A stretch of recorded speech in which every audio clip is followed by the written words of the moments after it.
Good morning, students. How are you? I hope you all students will be fine. And today we will discuss today I am explain to you chapter 4, and its name is power and root. So understand to power and root, you will have to understand the base and power. Base and power. जब आप when you write any numbers like 2 into 2 into 2 into 2 into 2 into 2, then it is the 2 raised power 1, 2 raised power 2, 2 raised power 3, 2 raised power 4, 2 raised power 5, 2 raised power 6. What I am saying, 2 raised power 6, 2 raised power 6 means 2 raise power 6, 2 की power कितनी हो गई 6, और इसका मतलब ये है। आपको समझ आया इतनी बात? सबको समझ में आ रहा है ना? तो यहाँ पर हमारे पास ये जो नीचे वाला टर्म होता है इसी को हम कहते हैं बेस, और जो ऊपर होता है we known it power. Means when I will explain and when I will ask to you what is the power in 2 raise power 6, in my question is your answer 2 raised power 6, power 6, power कितनी है 6 है, तो जो power 6 हो गई तो जो बचेगा क्या हो जाएगा बेस। ये था बेस और पावर जानने के लिए। और अब आप जब बेस और पावर जान लिए हैं तो अब आप जानेंगे हम लोग पावर्स का करते क्या है, कैसे कितने टाइप्स की पावर होती है। ठीक है, देखो जैसे अगर आपने स्क्वायर नंबर ऑफ रूट पढ़ते हैं, square root of a number या स्क्वायर, जैसे मान लो कुछ भी है। जैसे अगर हमने क्या किया, मैंने लिखा 2 रेज पावर 2, ठीक है, 2 रेज पावर 2। सबसे पहले एक बात जानता हूँ बच्चों, ये जो ये साइन होता है इसको हम लोग कहते हैं रूट। क्या कहते हैं? ये जो सिंबल है हमारा, इस सिंबल को हम लोग कहते हैं रूट। क्या करेंगे? रूट। और इस रूट पे अगर कुछ नहीं लिखा है, मतलब यहाँ पर अगर कुछ नहीं लिखा है तो आप इसको कह सकते हो स्क्वायर रूट। कौन सा रूट? Square root. क्लियर? अब ये स्क्वायर रूट आता कहाँ से है इसको देखो। जैसे मैंने लिखा 2 raise power 2, 2 raise power 2 is equal to क्या हो जाएगा, 2 इंटू 2 इज इक्वल टू 4, यानी 2 raise power 2 is equal to 4। यही जो पावर होती है जब इक्वल के राइट साइड जाती है तो रूट बन जाती है। जितनी इस पे पावर रहेगी उतना रूट बनेगा। इस पे पावर 2 थी तो इसीलिए बना स्क्वायर रूट। और स्क्वायर रूट में हम चाहे यहाँ पर 2 लिखें और चाहे ना लिखें, 100% केस में या 99% केस में यहाँ पर 2 नहीं लिखा जाता है। ठीक है, तो आपको पता है अगर हम √4 लेंगे तो आंसर कितना आएगा, 2 आएगा, और 2 रेज पावर 2 बोलेंगे तो आंसर 4 आएगा। ठीक, ये तो था स्क्वायर के बारे में। सारा आपको कॉपी में नोट करना है, मैं जितना करवा रही हूँ सब नोट कर लीजिएगा। अगर मैं क्यूब की बात करती हूँ तो 2 इंटू 2 इंटू 2 है ना, 2 की क्यूब अगर मैं बोलूँ तो क्या हो जाएगा, 2 into 2 into 2 and this is equal 8। यानी आप बोल सकते हैं 2 cube is equal to 8, 2 cube of 2 is equal to 8। और ये इधर क्यूब है, जब इक्वल के उस साइड जाएगा तो क्या बन जाएगा, क्यूब रूट बन जाएगा। ठीक है, देखो यहाँ पे ये चीज़ लिखना है, इसका मतलब अब हम जो पेयरिंग करेंगे वो 3 के अंदर से करेंगे। अगर क्यूब रूट आप कर रहे हैं तो यहाँ पर ये 3 ज़रूर ही मिलेगा, लेकिन अगर आप इसी का स्क्वायर रूट पढ़ रहे हैं तो आप चाहे 2 लिखिए चाहे ना लिखिए। ये कौन सा क्यूब रूट है, ये कौन सा रूट है, ये आपका क्यूब रूट है। सिंपल क्लास, आपको इसी तरीके से क्यूब रूट और स्क्वायर रूट को अंडरस्टैंड करना है। ठीक है, अब स्क्वायर फाइंड करना बहुत ही आसान है। जैसे आपका एक्सरसाइज 4.1 है, इसमें क्या है, इसमें आपको है फाइंड करना 14 का स्क्वायर, है ना। तो क्या करेंगे आप, स्क्वायर ऑफ 14। ठीक है, स्क्वायर ऑफ 14 कैसे करेंगे,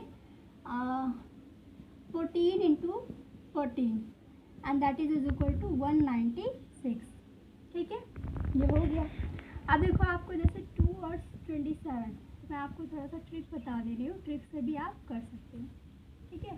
तो 2 7 का स्क्वायर 27 का स्क्वायर, यहाँ पे क्या हो जाएगा, आप लिखेंगे 7 का स्क्वायर यानी कि 49, पहले किसका स्क्वायर 7 का 49, फिर 2 का स्क्वायर कितना 4, ठीक है, वो भी लिख दिया हमने, दोनों का स्क्वायर लिख दिया, फिर दोनों का मल्टीप्लाई कर लेंगे, 7 2 ज़ा 14 और 14 2 ज़ा 28। ध्यान रखना जब बाद में हम लोग मल्टीप्लाई करके लिखते हैं उसको यूनिट प्लेस पर नहीं लिखते हैं, यहाँ पर लिखेंगे 28, ये हो गया 9, ये हो गया 12, 12 ऑफ 2 कैरी 1 और 4 और 2 6 और 1 7, यानी कि आपको पता है square of 27 is equal to square of 27 is equal to 729।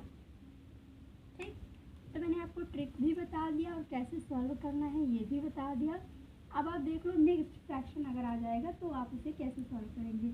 जैसे आपके पास आ गया 2 होल 1/5 पे स्क्वायर, आप क्या करोगे 5 2 ज़ा 10 और 1 11, ये हो गया 11/5 पे स्क्वायर, और इसका मतलब 11/5 इंटू 11/5, ये क्या हो जाएगा 11 11 ज़ा 121, 5 5 ज़ा 25, and this is your answer. ठीक है, अब आप इसी तरीके से करोगे सब कुछ, ठीक, सबको कर लीजिएगा।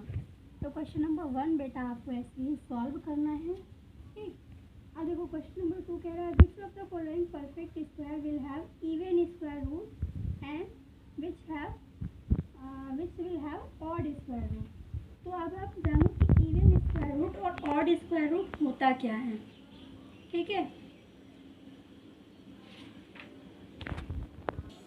देखो जैसे आपके पास है 441, ठीक है, आप इसका स्क्वायर रूट फाइंड करेंगे तो यहाँ पे क्या हो जाएगा, आप इसको सॉल्व करेंगे 3 से तो जाएगा 3 1 ज़ा 3 और 3 4 ज़ा 12, 3 7 ज़ा 21, फिर 3 से सॉल्व करिए तो जाएगा 3 4 ज़ा 12, 3 9 ज़ा 27, फिर आप सॉल्व करेंगे 7 7 ज़ा और 7 1 ज़ा, ठीक है। अगर आप इतना करने के बाद जब आप रूट निकालोगे तो आपके पास क्या आ गया 3 इंटू 3 इंटू 7 इंटू 7, आप बाहर कर रहे हैं पेयरिंग की, ठीक है, बाहर करेंगे तो क्या आएगा 3 इंटू 7 इज इक्वल टू क्या आ गया 21, यूनिट प्लेस क्या आई 1, और 1 जो है वो इवन है कि ऑड है, 1 आपका इवन है या ऑड है, तो मतलब ये क्या हो गया ऑड स्क्वायर रूट, ये कैसा स्क्वायर रूट हो गया ऑड स्क्वायर रूट हो गया, ठीक है। अगर यहीं पे इवन नंबर आ जाएगा तो वो even square root, odd number आ गया इसलिए ऑड स्क्वायर रूट, ठीक है। तो आप इसको क्वेश्चन नंबर को इस तरीके से कंप्लीट करिएगा। अब देखिए कह रहा है which of the following number are perfect square, इनमें से आपको बताना है कौन सा परफेक्ट स्क्वायर है और कौन सा परफेक्ट स्क्वायर नहीं है। बहुत ही ईजी है, जैसे 128 और 256 दो क्वेश्चन है, दोनों को आप देखो, आप इसका फैक्टराइज करेंगे तो 2 6 से 12 और 2 4 ज़ा 8, इसको फिर से फैक्टराइज करेंगे 2 3 ज़ा 6, 2 2 ज़ा 4, फिर से फैक्टराइज करेंगे 16 2 ज़ा और 2 8 ज़ा और 2 4 ज़ा एंड 2 2 ज़ा और 2 1 ज़ा। क्लियर, इधर भी करो आप, जब आप इधर करोगे तो यहाँ पे 128 एंड द लास्ट इज 64, फिर then 32 and then 16 and then 8 and 2 4 ज़ा 8, 2 2 ज़ा 4 and 2 1 ज़ा 2। अब आपको बताना है इनमें से कौन सा परफेक्ट स्क्वायर है और कौन सा परफेक्ट स्क्वायर नहीं है, ठीक है। तो आप कैसे करेंगे, देखो पेयरिंग करेंगे, या आपने क्या किया पेयरिंग, एक पेयर छूट गया, ठीक है, अगर इसका भी पेयर कंप्लीट हो जाता तो ये क्या हो जाता परफेक्ट स्क्वायर, लेकिन ये क्या है 128 इज़ नॉट परफेक्ट स्क्वायर, क्यों नहीं है, बिकॉज यहाँ पे 1 2 की पेयरिंग लेफ्ट है। इधर देखो यहाँ पे क्या कोई 2 अकेला बचा, सबकी पेयरिंग हो गई, 1 पेयरिंग 2 पेयरिंग 3 पेयरिंग 4 पेयरिंग, तो ये आपका परफेक्ट स्क्वायर है, लेकिन बेटा ये परफेक्ट स्क्वायर नहीं। बहुत ही आसान है परफेक्ट स्क्वायर, जिसमें ग्रुपिंग हो जाएगी पेयरिंग हो जाएगी वो परफेक्ट स्क्वायर होगा, और जिसमें पेयरिंग नहीं होगी जिसमें ग्रुपिंग नहीं होगी वो परफेक्ट स्क्वायर नहीं होगा। आप इसको कंप्लीट करिएगा। ठीक है। क्वेश्चन नंबर 4 भी बेटा ऐसे ही है, उसमें आपको क्या करना है, और क्वेश्चन नंबर 4 आपको ये बताना है कि कौन सा हम लोग नंबर मल्टीप्लाई कर दें कि 4 और 5 दोनों। क्वेश्चन नंबर 4 और 5 बिल्कुल आप ऐसे ही करेंगे जैसे मैं बताने जा रही हूँ। जैसे क्या है 8 8 2, ठीक। आप इसका फैक्टराइज करेंगे तो क्या हो जाएगा 2 4 जा 2 4 जा और 2 1 जा, फिर आप करेंगे तो 3 से, ठीक है। तो 3 1 जा 3, 3 4 जा 12, 3 7 जा, और फिर आप करोगे तो 3 4 जा 3 9 जा 27, 7 7 जा 49 और 7 1 जा 7, ठीक। अब हम ये क्या करना है, पेयरिंग करना है। हमने देखा ये क्या हो गया 7 और ये 3 का पेयरिंग। पहला जो आपसे क्वेश्चन है, क्या ये परफेक्ट स्क्वायर है? आप कहेंगे नहीं, क्यों? क्योंकि 2 अनपेयर्ड है, ठीक। तो ये परफेक्ट स्क्वायर तो नहीं है। फिलहाल आपसे ये क्वेश्चन नहीं पूछा है, क्वेश्चन ने कहा कि हम किससे मल्टीप्लाई कर दें कि ये परफेक्ट स्क्वायर बन जाए। अच्छा, अगर यहाँ पर 2 होता तो आप क्या कहते कि ये परफेक्ट स्क्वायर है ना, यानी कि ये 2 ही तो गायब है। ये 2 ही से अगर हम मल्टीप्लाई कर दे तो ये क्या बन जाएगा, परफेक्ट स्क्वायर। तो आप लिखेंगे बाई मल्टीप्लाइड या multiplying 2, 882 will make perfect square. अगर 882 में हम 2 से मल्टीप्लाई कर देंगे तो वो क्या बन जाएगा, परफेक्ट स्क्वायर बन जाएगा। सिमिलर अगर हम 882 में 2 से डिवाइड भी कर दें तभी तो देखो, ये अगर हम डिवाइड कर देते तो 2 हट जाता, अभी भी तो ये परफेक्ट स्क्वायर है क्योंकि पूरी पेयरिंग बन रही है। तो ऐसे ही है, अगर बच्चों मल्टीप्लाई वाला आएगा तो मल्टीप्लाई में कर दीजिएगा और डिवाइड भी आएगा तो डिवाइड में कर दीजिएगा। 4 और 5 आपका यही क्वेश्चन था, आपको कंप्लीट करना है, ठीक है। 6 नंबर में आपको स्क्वायर रूट फाइंड करना है 6 और 7 दोनों में, ठीक है। क्वेश्चन नंबर 6 और क्वेश्चन नंबर 7 दोनों में आपको स्क्वायर रूट फाइंड करना है। तो आप स्क्वायर रूट कैसे फाइंड करेंगे, देखिए। जैसे देखो, आपके पास एक क्वेश्चन है 225, ये आपका 6 नंबर है। 5 है तो 5 से ही डिवाइड होगा, 5 4 जा 20, 5 5 जा 25, 5 9 जा 45, 3 3 जा 9 और 3 1 जा 3, ठीक है। अब हम क्या करेंगे, रूट के अंदर लिखेंगे 5 × 5 × 3 × 3। पेयरिंग कितने कितने की, 2 2 की, और दोनों के पेयरिंग में से 1 1 डिजिट को आउट कर लेंगे। ये हो गया 5 3 जा 15, यानी कि 2 2 5 is equal to √2 2 5 is equal to 15, and this is your answer. फिर से समझो कैसे करना है, फैक्टराइज करेंगे, ग्रुपिंग करेंगे, ग्रुप में से एक एक नंबर को बाहर करेंगे और उसका मल्टीप्लिकेशन ही आपका आंसर है, ठीक है। Is it clear? ऐसे आपको 6 करना है, बिल्कुल सेम आपको 7 करना है। 6 और 7 में डिफरेंस बस इतना है कि 6 आपका विदाउट फ्रैक्शन है और 7 जो है वो विद फ्रैक्शन है। जैसे आप एक क्वेश्चन देखो, यहाँ पे है 1 होल 9/16, ये मिक्स्ड में है, कोई दिक्कत नहीं है, नो प्रॉब्लम। 16 1 जा 16 और 9 25, 25/16। इसका हमें क्या लेना है, रूट लेना है, बिल्कुल हम ले लेंगे। तो हम क्या देखेंगे, जब हम 25 का रूट लेंगे तो 5 और 5 1 जा 5, सिंपल। ऐसे ही हम 16 का रूट लेंगे तो 2 8 जा 16, 2 4 जा 8, 2 2 जा 4 और 2 1 जा 2, ये हो गया। अब हम क्या करेंगे, पेयरिंग करेंगे, ठीक है। हम यहाँ पे देख रहे हैं 25 की जगह पे 5 × 5 आया और 16 की जगह पे 2 × 2 × 2 × 2 आया, ठीक। हम पेयर से बाहर निकालते हैं बच्चों। जब हम पेयर से बाहर निकालेंगे तो यहाँ पे निकलेगा केवल 5, यहाँ पर केवल क्या निकला 5, लेकिन यहाँ पर 2 2 निकलेंगे और 2 2 मिलके क्या बन जाएगा, देखो ये 2 × 2, 2 × 2 और 2 2 जा क्या हो गया 4, 2 2 जा 4, समझ आया ना। दोनों 5 में से एक 5 बाहर निकला और दोनों 2 में से एक 2 बाहर निकला, तो ये 2 और ये 2 मिलके 4 बन गया। ये आपका हो गया आंसर। अब जो आपका लास्ट क्वेश्चन है वो है find the square root by the following decimal, by the prime factorisation method. अब हमें डेसिमल को सॉल्व करना है, बिल्कुल पिछले क्वेश्चन के तरीके ही करेंगे। बस आपको क्या करना है, डेसिमल हटा के करना है। जैसे 1.44 है ना, तो आप क्या कर लेंगे, इसका डेसिमल हटाने के लिए क्या करेंगे, 144 अपॉन ये डेसिमल है, यहाँ पे क्या आ गया 100। अब आप इसका रूट ले लेंगे। अभी मैंने जैसे पीछे किया है ना, तो यहाँ पे क्या हो जाएगा, ये 12 हो जाएगा और अपॉन 10 हो जाएगा। ये इसका आंसर हो जाएगा, यानी कि 1.2 भी हम इसका आंसर लिख सकते हैं। ठीक, और ये कहाँ से आया, जैसे आप 144 को फैक्टराइज करेंगे, 100 को फैक्टराइज करेंगे, उसमें पेयरिंग में से बाहर निकालेंगे तो 12 और 10 आएगा।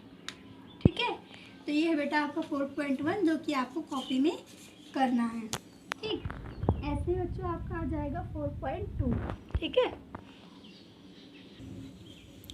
अब 4.2 में भी बेटा देखो आपको क्या करना है, डिवीज़न मेथड सीखना है। ठीक है, और डिवीज़न मेथड भी कुछ नहीं है, बहुत इजी है। जैसे यहाँ पे क्या है 4 6 2 4। ठीक है, डिवीज़न मेथड में हम ऐसे एक सिंबल बनाते हैं डिवाइड का, और इसी मेथड से हम लोग क्या करते हैं, क्वेश्चन को डिवाइड करना स्टार्ट करते हैं या फैक्टराइजेशन करना स्टार्ट करते हैं। यहाँ पे क्या है 46। ठीक है, हम जो भी टेबल पढ़ेंगे बेटा पेयर में पढ़ेंगे। जैसे 6 6 जा 36, ऐसा नहीं कर सकते हैं 6 5 जा 30 या 7 6 जा 42, इस तरीके से नहीं, पेयर्ड होना चाहिए। 6 और 6 6 6 जा 36, 7 टाइम क्यों नहीं जाएंगे, क्योंकि 7 7 का क्या हो जाएगा 42। और सबसे मोस्ट इम्पॉर्टेंट बात, ये पेयरिंग जो होगी ये आपकी लास्ट से होगी, लास्ट से इधर को पेयरिंग आप करिएगा। ठीक है, ये लास्ट से आपकी पेयरिंग होनी चाहिए। ठीक, तो 7 7 से जब आप 49 करेंगे तो ज़्यादा हो जाएगा, इसीलिए क्या करेंगे आप 6 6 जा 36, 6 6 जा 36। हम कितने टाइम्स टेबल को रीड कर रहे हैं, 6 टाइम, ये हमारा हो गया आंसर। ठीक है, 6 टाइम्स हम टेबल को रीड किया, हमारा आंसर ये हो गया। अब हम क्या करेंगे, माइनस करेंगे। 6 में 6 माइनस किया 0, 4 में 3 माइनस किया 1। यहाँ पे हमारे पास क्या आएगा, हम पेयर्ड बेटा पेयर्ड है, पेयरिंग हमने पहले कर ली है ना, एक बार में एक पेयर को डिवाइड किया, देखो इसको डिवाइड कर लिया। अब दूसरी बार जब लिखेंगे इस पूरे पेयर को लिखेंगे। हम डिवाइड करते हैं एक बार में एक डिजिट लिखते हैं ना, लेकिन जब डिवीज़न मेथड से स्क्वायर रूट निकालते हैं तो पूरी पेयरिंग लिखते हैं। ये हो गया 1024। उसके बाद इसको जब हम लिखेंगे तो ऐड करके 6 और 6 कितना हो गया 12, इन दोनों को ऐड करके लिखा है। और अभी भी जब हम टेबल पढ़ेंगे बेटा तो हम पूरी क्या करेंगे, अभी भी हम लोग उसको पेयरिंग में ही टेबल पढ़ेंगे। और जब भी हम लोग पेयरिंग में टेबल पढ़ेंगे तो हमारा आंसर आ जाएगा। अभी तक मैंने जितना कराया आप सबको समझ में आ गया होगा, है ना। देखो यहाँ पे क्या है 6 6 जा 36, पेयरिंग में हमने डिवाइड किया, इसको माइनस किया आया 10, इसको पेयर में पूरा नोट किया और यहाँ पे प्लस करके लिखा 6 6 जा 6 और 6 12। अब हम जो टेबल पढ़ेंगे वो पढ़ेंगे 8 बार में। कितनी बार में, 8 बार।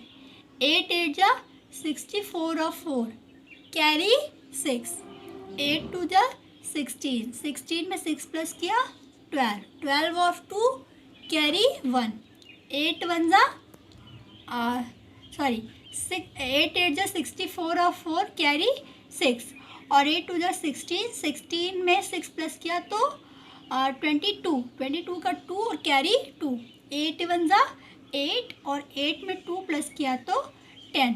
ये क्या हो गया, कैंसिल। दूसरी बार हम कितने टाइम्स गए थे, 8 टाइम्स। ये क्या हो गया इसका आंसर, यानी कि आप देखेंगे 4 6 2 4 का रूट कितना होता है 68, यानी कि आप जान गए हैं कि 68 का स्क्वायर भी कितना होता है 4624। और इसी तरीके से आपको 4.1 और 4.2 अब कंप्लीट करना है पूरे क्वेश्चंस को। ठीक है, तो नेक्स्ट क्लास में देखिए हम आपको पढ़ाते हैं और आगे का। ठीक, तब तक आप कंप्लीट करते रहिए और कोई डाउट होता है तो कोई पूछिए हमसे। ठीक है।